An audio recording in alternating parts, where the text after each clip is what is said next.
Ada milik dhaif. Okey, tengok macam mana milik dhaif dan kategori benda yang macam ni walaupun dia milik, dia tak ada hukum zakat. Tengok. Wa milku dhaifu la zakata fihi. Macam mana pun nak sebut kaedah asal milik dhaif tak kena zakat, yang kena ialah milik tam. Baik. Contoh macam mana? Kal mushtara qabla qabdihi. Kita baca mushtara, baca isim maf'ul. Seperti benda yang telah dijual qabla qabdihi. Mushtari pembeli, penjual pembeli. Jadi mushtara dia beli ya. Silap terjemah. Kalau perasan makna tu boleh perasan ni. Tengok selamba buat ya, tu saya tanya. Kal mushtara, seperti jangan baca tak betul tapi terjemah betul. Tu kelakar kat tu. Kal mushtari, seperti pembeli. Bukan. Kal mushtara. Baca isim maf'ul. Pasal isim fa'il, isim maf'ul kita belajar kaedah Arab. Kalau sulasi mazid kan, sebelum akhir kasrah sulasi isim fa'il, sebelum akhir patah isim maf'ul. Istaf'ala yastafiru istif'ala fahuwa mustaf'ilun wa zaka mustaf'alun. Jadi ishtara yashtari ishtiraan fahuwa mushtarin wa zaka mushtaran. Mushtarin tu asalnya fahuwa mushtariun wa zaka mushtarayun asalnya. Tapi ya patah sebelumnya, ya berbaris sebelumnya patah tu ke alif. Mushtarayun jadi mushtara. Mushtariun sebelum ya berbaris sebelumnya kasrah. Thiqal. Mushtarin. Bertemu dua sakit, buang huruf ilat. Fahuwa mushtarin. Macam fahuwa ramin. Rama yarmi rimaya. Fahuwa ramin. Wazaka marmiyun. Kenapa ramin lah? Ada couple apa? Tak, bodoh, bukan couple lah. Ramin, ramiyun. Isim fa'il daripada rama. Macam da'ayat, da'watan. Da'watan du'an. Fahuwa da'in. Da'in. Asal da'in ialah da'iwun. Da'iwun. Pasal apa? Pasal memang asal dia ada waw. Betul? Khusus khilati dummati alal waw. Berat. Dumah dia atas waw. Buat apa? Maka disukulkan dia. Bila sukul bertemu faltaqa sakinah ni. In sakinah ni. Taqa yaksir masabak. Bertemu dua sakit. Isim masabak. Wa in yakul lainam fa'azbu mustahak. Kalau dia huruf ilat, buang. Hazaf. Itu hazaf pasal dia huruf ilat. Tak faham kalau tobat dengan Haji Sorof. Saya sebut tu pasal saya anggap Ustaz-Ustazah. Akan tak erti Sorof kan? Tak ada kalau. Maksudnya ada urat sarah. Tak betul tu. Kulibat, nukilat, budilat. Tu. Tak tahu. Tak tahu kalau. Ustaz sikit sebelah. Kena ngaji Mata Izi kena. Sedap pun Ustaz sikit sebelah. Jadi maksudnya ada benda tak balance lah. Masa saya sikit sebelah tu. Ada benda tak balance. Maksudnya ada benda yang kita punya alat tak cukup. Nak buka kedai pomen. Spana tak ada. Jangan nak pomen. Spana pun ada. Spana 8, 9, 10. Waktu 21, 23. 22, 22, 23. Antara tu tak ada. Mana boleh. Spana pun, spana buat buka benda-benda yang spana elok ya. Spana yang tak ada gigi, yang gigi dah habis, lalu saya nak buka. Yang tu yang huruf ilat lah.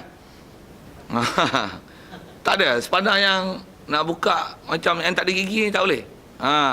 Yang ada gigi tak boleh lah, senang. Yang tak ada gigi tak boleh nak buka. Jadi yang ada huruf ilat tak boleh nak buat. Sikit saya nak sebut tu. Saya punya kias tu kadang-kadang. Itulah nak sebut tentang alat-alat tu. Pasal kita alat. Jadi alat, pergi tobat yang lain lah. Tu saya sebut sampai-sampai ya. Apa nak sebut ni? Mushtara. Kal mushtara qabla qabdihi. Seperti benda yang telah dibeli tapi qabla qabdihi, sebelum diterimakan dia. Kalau kita belajar bab baik, dia memang ada bab khas bab ni. Apa dia? Bab baik qabla qabdihi. Al-mabi' qabla qabdihi. Benda yang telah dijual sebelum qabad. Apa hukum dia? Memang pembeli lah. Kalau orang beli. Kalau kita sebagai pembeli. Kalau penjual. Cuma dia milik, dia panggil milik dhaif. Milik-milik orang dah, dia tak boleh beli atau beli, jual atau jual, tak boleh lah masa tu. Macam mana apa nak sebut apa? Pasal nak sebut beli atau beli, jual atau jual tu, satu hal tu ada hukum mak mambek kena belajar. Kita nak bicara ni masalah zakat. Masalah zakat. Jadi bila yang akan jadi sempurna dengan qobat. Bila tak qobat, kita tengok masalah tak tam tu dulu. Katalah kita nak buat korban. Kita tengok ada lembu yang bagus ni. Kita pun beli. Berapa seekor? Dia kata dia 3,000. Kita bagi dia 3,000. Duit dah bagi. Ataupun kata saya belilah lembu ni hutang. Belilah tu. Cuma tak payah duit. Beli hutang saya dah. Beli cara hutang. Tengok dengar dulu sikit soalan. Nak faham tam tak tam tu. kita tak bawa balik lagi. Kata awak jagalah lembu tu, nak korban tu ambil lah. Jadi bagi kita tak ada apa-apa, tak usik pun lembu tu. Tapi lembu tu dah tentulah apa dia. Kalau tak tentu tak sah jual beli. Sikit dah tu. Tak faham tu berhenti tunggu belajar bab jual beli. Tunggulah lama lah sikit. Silap tahun depan orang masuk. Apa cerita ni? Nak sebut kata benda tu kena belajar. Nak tak faham. Apa saya cerita? Jadi lembu tu dalam masa proses nak tunggu korban tu, tengok lembu tu mati. Kena batuk ular, kena faham harimau ke? Kau orang buat lari ke? Macam mana? Apa jadi? Lembu tu mati je. Memang lembu tu mati. Tak usah cerita lah. Tanam lah. Saya bukan tanya hak tu. Bagi faham saya nak tanya apa tu. Lembu tu mati. Nak buat apa? Kita cerita jual beli ni. Agak-agak saya tanya hak buat apa tu. Buat tahun mana saya tak tanya. Kena ganti rugi tak? Bahas sikit. Nak tengok tam tak tam tu. Siapa punya lembu tu? Orang jual lah tak? Dah beli belum? Tam tak tam? Bukan saya pun tak tam. Pasal dia cerita tak tam tentang kobat. Kobat tu apa? Kalau katalah kita pegang lembu tu kita beli. Dia mesti atas nama tam dengan kita pegang tali. Kita dah pegang. Maksudnya tu dalam kobat kita dah pegang. Dah kata nama milik kita. Sempurnanya milik lembu tu adalah dengan pegang tali. Satu kalau penjual dia tak mau apa-apa risiko, kena bayar ganti rugi. Dia jual lembu tu, saya jual lembu ni dengan harga RM3,000. Dia ambil RM3,000. Nanti saya dah tambah dah. Saya dah buat tali dah kat lembu ni. Pegang tali ni. Saya jual dengan harga RM3,000. Bayar lembu ni, lembu awak sekarang. Okey, saya faham. Kata dia macam ni lah, lembu ni saya nak simpan kat rumah tak boleh. Untuk saya minta awak tolong jagalah. Tolong jaga je pun, tak ada cas apa-apa. Okey, saya terima lembu. Untuk dijaga. Jual belum? Dah kobat belum? Untuk mati. Kalau prosesnya tu mati, dia tak kena bayar ganti rugi. Kalau tak serah tali lagi, itu qabla qabdihi, sebelum kobat. Mati macam mana? Wajib ambil RM3,000. Macam ni lah. Lembu mati ni buat macam mana? Tak ada rezeki tadi. Dah beli lah, tapi awak saya tak serah tali lagi itu. Awak pun balik itu saja. Saya memang nak serah tali tapi tak dan. Ni RM3,000 awak. Memang saya kena bayar. Pasal awak memang dah beli tapi tak kobat lagi. Untuk amanah tak amanah, reti tak reti muamalat itu. Berapa orang lah reti? Yang ustaz pun baru mengaji. Yang orang-orang tu saya sembah. Nak cerita mana? Itu kita cerita buat jual beli tau. Kita nak faham tu, faham situlah masalah zakat. Katalah kita sekarang dah beli 40 ekor lembu. Duit dah bank in lah. Buah pilih dengan muamalat moden sikit. Berapa tu? Jumlah tak payah sebut lah. Angka nak bagi contoh. Masalah kobat tak kobat kan. Lembu dah mana? Duduk. Di Padang Agut ke? Padang Agut. Jadi tak ada istilah kobat. Betul dah beli. Betul kita beli pun. Sekarang dah setahun dah beli.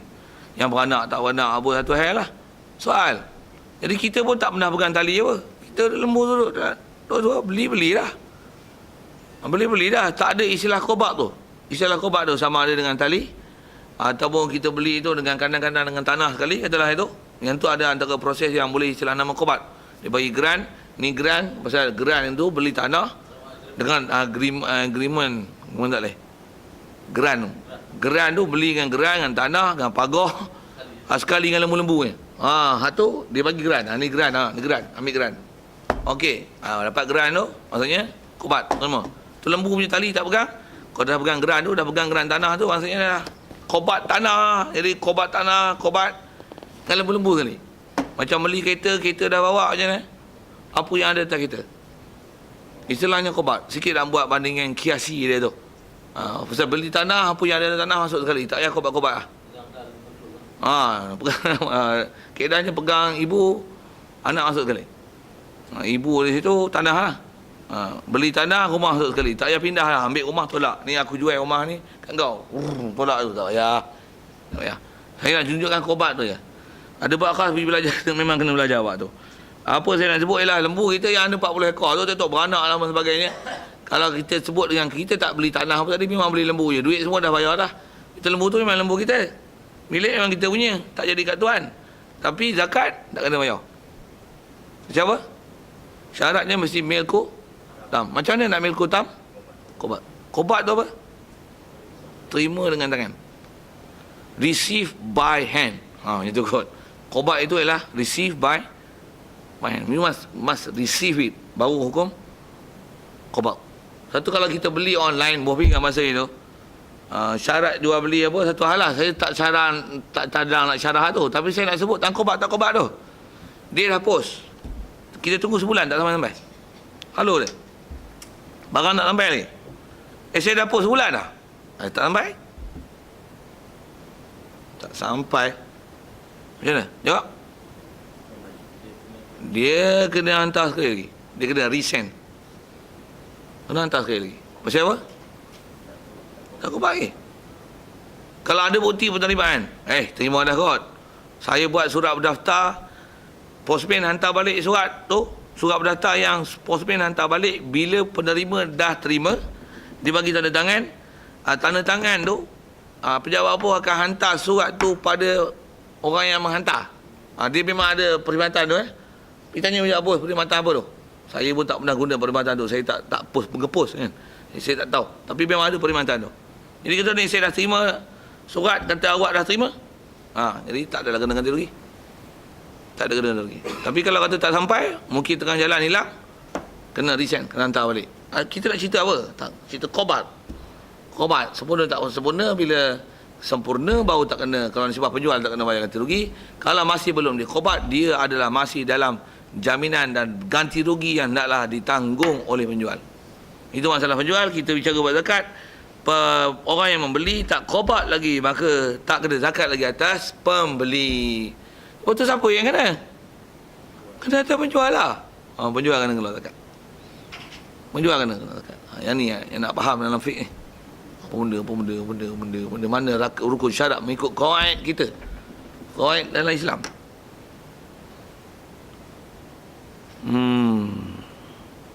Okey, selesai tu. Ya. Ya. Qobat pun tidak kan.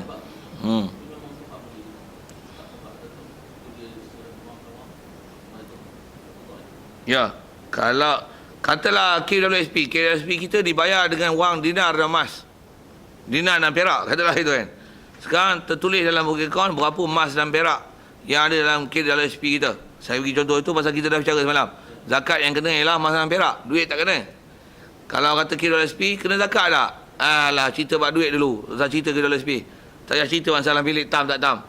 Tapi kalau atas kata dibayar dengan duit dinar dan duit dirham, tersimpan, untuk dia dah catat dalam buku akaun, kita tak qobat lagi.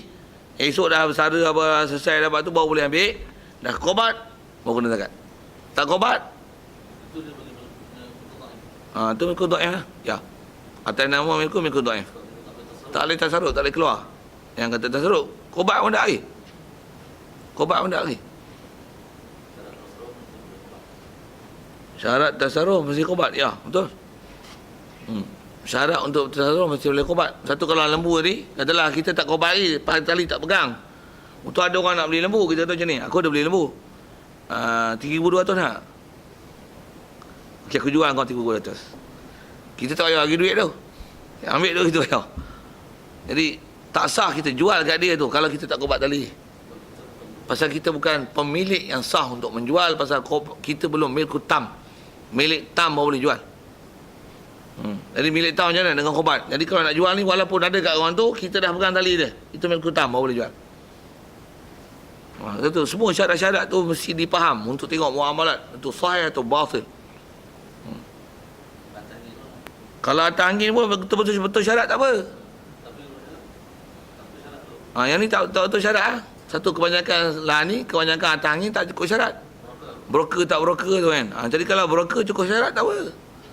Broker cukup syarat. Jadi nak syarah tu sakit jadi syarah jual beli tak? Saya bukan tak mahu syarahkan ikut jual beli, tapi asal kita nak bicara tamil kutam. Pasal kita nak sebut masalah zakat tamil kutam. Satu, nak faham dia memang benda besarnya, pergi tengok bab baik. Pasal dia milkutam ni antaranya bab baik dan qobat. Macam mana nak faham qobat tu? Satu, nak belajar bab zakat, kena link sana. Nak belajar bab zakat, mushtari mushtaran, isim on, link dengan sorof. Link dengan nahu. link dengan tajwid. Satu, semua ilmu kena pandai. Takkan pandai dengan satu ilmu. Pekah kau tak pandai. Kalau kau pekah mana-mana, no, susah. Tak boleh. Spana ada, pelayar ada, gunting ada, pisau ada, selotip ada. Semua ada. Itulah kot. Sikit untuk menunjukkan kata kita mesti upgrade ilmu semua. Tak boleh berhenti mengaji melainkan dengan mati habis. Selesai. Baik. Jadi la tajibu fi zakatu kama yaqtadihi kalamul musannif tabaan liqaulil qadim lakin al-jadid al-wujubu. No, ada khilaf-khilaf itu. Baik, kata dia jadi tak wajib zakat fihi fil mushtara tadi yang qabla qabdihi, tak wajib apa? La tajibu fihi az-zakatu, tak wajib zakat ni kama yaqtadihi kalamul musannif tabaan liqaulil qadim, kerana seperti mana yang mengendaki akan murad ini oleh kalamul musannif tabaan, hal keadaan musannif ini mengikut liqaulil qadim, bagi qaul qadim. Jadi qaul qadim ilama qalahu Syafi'i fi Iraq. Jadi qaul jadi ilama qalahu Syafi'i fi Mesir. Itu qaul qadim. Lakin al-jadidu al-wujub, akan tetapi qaul jadid kata wajib walaupun milik dhaif. Jadi milik tam ni adalah qaul qadim yang kata milik tam tak syarat, janji milik walaupun milik dhaif. Dah kena dah. Itu qaul jadid. Okey, selesai. Tang qaul jadid qadim. Selesai tang qadim jadid sikit. Qadim dengan jadid nak pakai mana?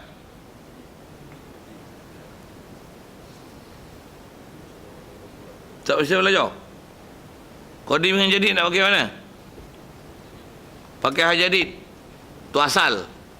Asal kaedah. Melainkan dalam beberapa bab, lebih kurang ada 20 bab lebih, yang qaul qadim dia lebih kuat daripada qaul jadid. Antaranya ni. Jadi qaul qadim ni kuat lagi ni kalau ikut daripada qaul jadid. Asy-Syaikh ada tolong tak? Dia kata apa? Saya berasa saya tak pegang Asy-Syaikh. Dan dia terjah.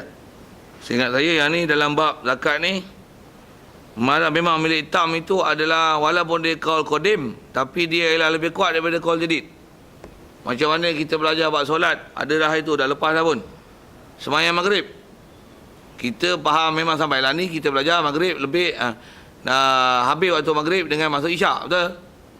Kalau qaul jadid, bila habis maghrib? Syafa' merah habis kan? Bukan. Syafa' merah habis tu isyak lah tu. Isyak lah tu. Macam mana masuk isyak? Masa bila habis maghrib? Habis maghrib bukan masuk isyak, bukan? Habis maghrib dengan masuk waktu, pakai baju, ambil wuduk, lepas tu sembahyang 5 rakaat. 5 tu maksudnya 3 rakaat yang maghrib, lepas tu 2 rakaat ba'diyah, lepas tu habis waktu maghrib. Jadi dia ada waqaf, ada pertengahan, ada waktu yang kosong, ada gap antara maghrib dengan isyak. Ikut qaul jadi qaul qadim kata tak ada gap, dia lepas habis maghrib isyak lah, dah habis maghrib, bukan dengan kira waktu dengan tutup aurat dan sebagainya dengan sembahyang, tapi adalah dengan hilang syafa' merah. Bila syarat syafa' merah maksudnya dengan waktu habis maghrib masuklah isyak. Itu qaul qadim, tapi qaul qadim lebih kuat dan itu yang kita pakai. Yang ni qaul jadid dan qaul qadim. Yang selalu kita duk dengar pun milkul tam. Milkul tam adalah qaul qadim. Qaul jadid kata milkul tam dah kena dah, tak syarat milkul tam. Kita duk pakai qaul qadim, bukan qaul jadid. Boleh ikut tu. Tak biasa dengar kalau memang dia pening sikit, macam faham, tak faham. Apalah susah-susah dia orang ni qaul jadid, qaul qadim, mau payah bagi satu qaul sudah. Nah, ini yang kata ilmu nak belajar. Dan lagi pun esok orang sebut ada khilaf tak khilaf lah. Yang ni yang kita punya skill ilmu nak tengok tu. Mana qasah muqabil asah muqabil daripada sahih. Apa makna muqabil ni makna apa, muqabil ni makna apa. Ini pun mana sah asah memang dari segi qaul ada jadid qadim, cuma asal sebut qaul qadim dengan qaul jadid memang pakai qaul jadid, melainkan tu mustasnayat dia. Ada beberapa bab lebih kurang 20 permasalahan fiqh yang qaul jadid adalah lebih qaul qadim adalah lebih kuat, dia lebih asah berbanding dengan qaul jadid. Dan antaranya ni bab ni Qaul jadid yang mutamat dalam kebanyakan permasalahan. Melainkan 20 lebih masalah. 20 lebih masalah. Angka yang disebut 20 lebih. Ishruna naifun wa ishrina naifun wa salasin. Disebutkan naif wa salasin. Naif ni 20 lebih. Salasin pula wa ishrin. Naifun wa ishrin 20 lebih. Rujukan kalau nak tengok bab-bab tu yang dia orang buat kesimpulan macam ni yang dia orang dah semak. Tengok dalam kitab Asbah wa Nazair bagi Taqiri As-Subki. Dia sebut detail lah satu-satu apa dia bab apa. Ingat saya antaranya ni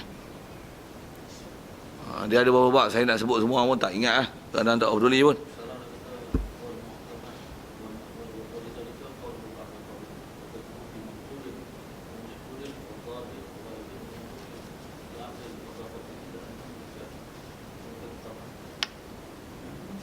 Sekali Huwa tu apa? Macam mana dia baca? Dia ada? Okey.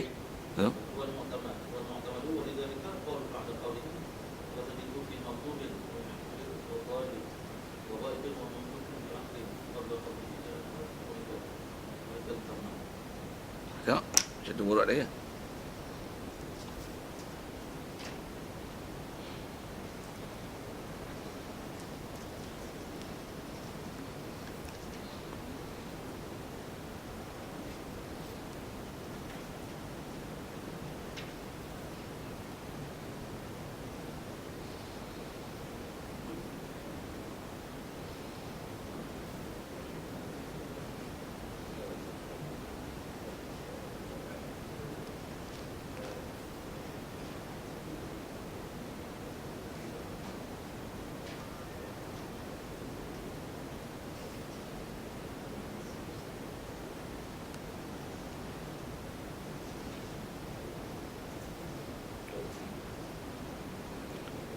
هذا المثال ضعيف كما أشار إليه كان أولى كتاب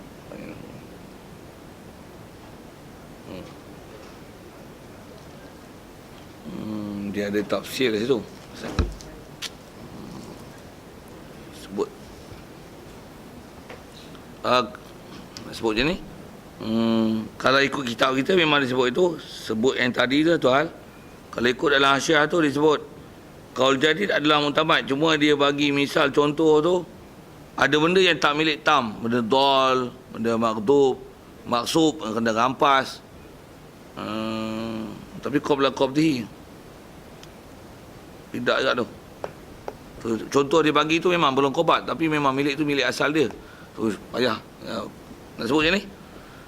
Syarah tu betul dah rasanya, pasal keingat saya dalam bab qabat ni memang itu qawaid qabat dalam masalah zakat.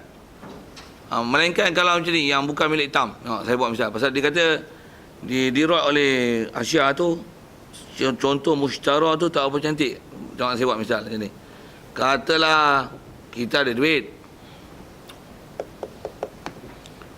Kita ada emas perak. Asalnya kena zakat. Tapi ada orang hutang. Memang kita punya. Dia terima. Orang hutang kita kena zakat. Duit orang hutang. Selalu belajar zakat kan? Kita nak bicara ni tak kobat. Jadi saya gunakan apa yang istilah general knowledge, common knowledge yang biasa kod belajar. Tak biasa belajar dengar lah elok. Tu saya nak tengok, nak tanya kod boleh share. Kalau tak boleh share pun dengar lah ke apa. Apa nak sebut. Selalu duk belajar macam mana. Kita cerita pun saya terus pada emas perak, tak mahu sebut duit-duit lah. Emas perak, ada orang hutang kita emas apa 20 40 dinar emas dihutang kita. Dia hutang kita sebut biasa pinjam kan, bukan pinjam lah, hutang lah. Dia hutang kita. Jadi hutang tu hutang. Soal zakat kena tak orang hutang kita? Kena kat apa? Iaitu hukum simpanan kita tu. Tapi simpanan kita orang hutang. Jadi milik kita tu. Cuma milik itu milik do'if. Tak mana do'if? Tak nak bayar tak ada. Mudah tak ada. Tapi kena zakat tak? Selalu tu saya tanya, selalu belajar macam mana? Kena? Pasal apa kena tak? Tak, khilaf ke apa ni? Kau jadi kau kodim. Oh, tu nak ambil fakta tu. Ha? Kalau ikut kena zakat. Cuma bila kita tak kobat lagi, benda tu tak ada, dia atas kena memang kena, maksudnya kena hitung. Kalau tak bayar pun dia kena hitung. Sama ada kau nak bayar sekarang ataupun nak bayar akan datang. Pasal benda tu memang kena, pasal milik. Cuma di atas tak kobat tu, walaupun tak kobat, tapi itu asal milik kita. Zakat kena tu. Kobat ni sebab mana? Kobat dia tak bayar hutang je kena. Tapi kena zakat dia tu. Pasal apa? Pasal kita ni asal tu memang kita kobat. Pergi atas jalan hutang. Cuma nak bayar tu dia tak wajib bayar segera lah tu. Kalau katalah cukup nisab, cukup haul, tak wajib bayar lah tu. Bila bayar? Bila kawan tu bayar. Bila kawan tu bayar pun bukan bayar masa tarikh dia bayar dengan apa yang ada ya. Tapi 10 tahun mau dia bayar. Jadi zakat tu kena 10 tahun punya. Setahun berapa? Dah 10 tahun dah ada kat tangan ni. Baru dia bayar seketui ni. Pam, dia bayar. Macam mana? Zakat kena? Zakat 10 tahun. Kalau kita tak nak bayar zakat 10 tahun macam tu, setiap tahun bayar yang dia hutang tu. Dapat esok tahun tu punya, bayar tahun tu punya lah. Saya nak cerita apa ni? Nak cerita harta tu milik kita. Dia tak bayar lagi. Jadi kita tak kobat lagi apa yang dia nak bayar. Tapi zakat kena. Pasal apa zakat kena? Pasal tam ni sebab kita, pasal tu hutang kita. Memang dia kena bayar. Atas nama hutang. Itu kan bagi, bukan kita bukan hadiah, kita bukan hebah. Macam mana pun, nak sebut tang zakat tu kena. Walaupun qobla qobat. Kalau yang tu qobla qobat pun kena. Dan bilik tu do'if. Walaupun do'if tu kena. Jadi, yang tu yang dalam syarah sebut tu. Dalam hasiah sebut tu. Yang kata, qaul jadid, yang kata Allahumma salli alaihi, yang kata kena zakat juga walaupun tak milik tam, yang dia ialah milik dhaif, dengan taswir contoh masalah tu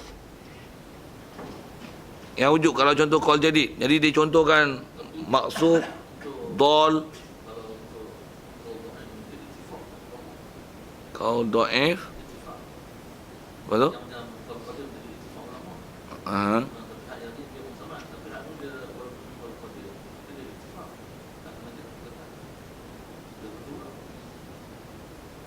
Tak tu lagi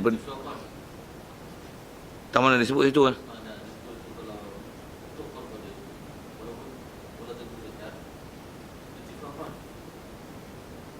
Kodim walaupun tak kena zakat. Lepas tu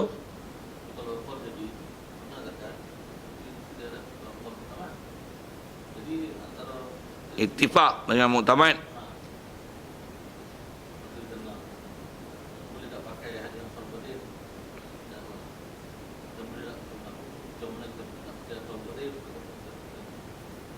Yang kalau dengan dia bagi permasalahan tu, macam mana pun saya nak sebut, saya nak cerita dengan contoh apa semua tu, pasal dah sebut kaedah tu tadi.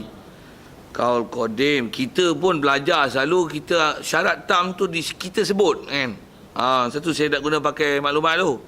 Kita memang belajar zakat, syarat untuk kena bayar zakat mesti milku tam. Okey, memang kita berbual dalam syarat tu. Qaul jadi kata tak syarat milku tam, milku dhaif pun kena zakat. Jadi milku yang dhaif yang kena zakat ni walaupun tak tam, yang permasalahan macam mana? Tu yang saya nak syarahkan ke hutang tu. Jadi walaupun nisbah dia dhaif dari sudut orang tu tak bayar, tapi dia adalah kuat dari sudut itu adalah kobat, pasal duit tu duit kita. Jadi walaupun esok dia bayar zakat tu kena bayar, bukan tahun dia bayar tu saja. Tapi daripada mula dia berhutang, kalau tempoh saya sebut 10 tahun tadi, 10 tahun tu semua kena bayar zakat. Pasal apa kena bayar? Pasal dia adalah milik tam, nisbah kita punya. Cuma kita tak dibayar lagi dengan qobal. Tu tanggung, itu adalah qaul jadid tu. Boleh? Saya nak sebut apa tu? Macam blur Saya sebut tu pasal kawaid ada kat kepala saya. Baca ni. Ah.